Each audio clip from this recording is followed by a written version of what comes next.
Hello friends, welcome back to మాటా ముచ్చట్లు with me Priyanka. ఈరోజు మన టాపిక్ వచ్చేసి జానీ మాస్టర్పై రేప్ కేసు బుక్ చేశారు వారి అసిస్టెంట్.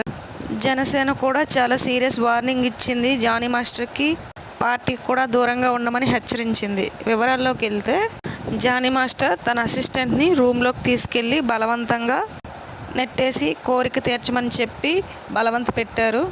లేదంటే ఇండస్ట్రీలో లేకుండా అవకాశాలు రాకుండా చేస్తానని బెదిరించారు.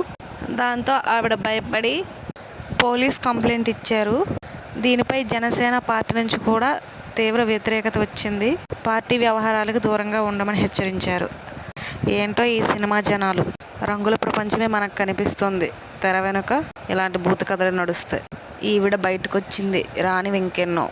ఏ ఫీల్డ్లో అయినా అమ్మాయిలు చాలా జాగ్రత్తగా ఉండాలి, లేకపోతే ఇలాంటి మృగాల చేతిలో బలవ్వాల్సి వస్తుంది. Please subscribe.